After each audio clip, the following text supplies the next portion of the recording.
this is good to hear from someone who's a Premier League athlete, and we have a coach here. There's a lot of interest in trying to help the U.S. soccer, right, to be more competitive. And in looking at like your bio, and you essentially get into the system, if you will, the club at 10 years old, right? You kind of sign this contract. Now I know that I had buddies that played on the Olympic development program, and they were you this and you that. It's a big country. We got 400 million people. For some reason, we fall short, right, on competing on the world stage. So like, can I hear from you, like, what is the difference in the way it is structured in Europe versus here? And coach, please, chime in as well as far as where are we missing? We being, the United States. Yeah, I must say part of the excitement for kind of me being here and laying down roots in the country is just seeing the growth even in the last 4.5 years. Mm-hmm. I mean, you look at the landscape of football in the US, it's incredible now. There's new teams popping up everywhere, new academies popping up everywhere.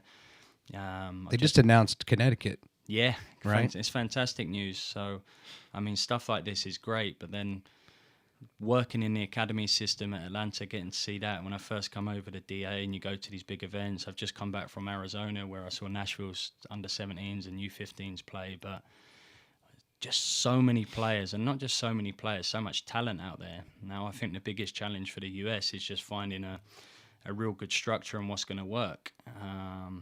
And I think if you look at the team in the last World Cup, I think that's a team that a country can get behind. They're young, they're hungry, they're vibrant. Some incredible Pulisic, Gio Reyna, all these guys. There's some wonderful players and lots coming through there. Now it's just being consistent, I suppose, with that pipeline. And I think the biggest thing in England as a kid growing up, you look out on the streets and there's kids playing everywhere. And now there's been a big decline in that, obviously, with the PlayStations. I sound like an old man now, don't I? But all the YouTube stuff and that, there's not so much of that going on. And I think the biggest thing for the US is just having that environment for these kids available. And Huntsville is just a hotbed of incredible opportunities for these youngsters, and not just for soccer, every other sport you could wish for, but getting to know some of the coaches. I mean, my little one goes and plays over at United. She's 4. They do a great job over there. You go over to Norbert, and now he's doing a fantastic job over there.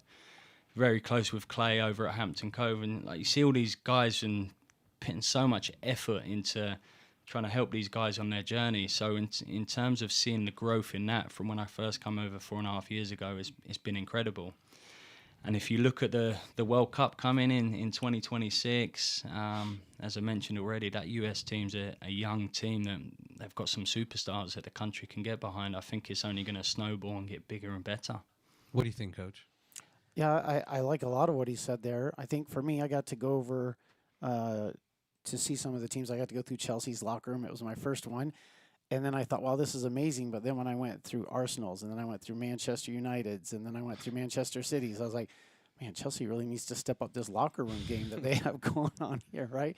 But he is right from the moment we got off the airplane. Kids, like even when we stopped at what's a traditional rest stop, there's at least 5 or 7 kids out in the rest stop grass playing with soccer balls. And I was like, I was born in the wrong country. This is where I belong. I've been playing since I was 7, and I too slept with a soccer ball at my feet. I encourage my players now to do that, and they look at me like I'm crazy, but I'm like, you become one with the ball when you sleep with the ball, everything, right?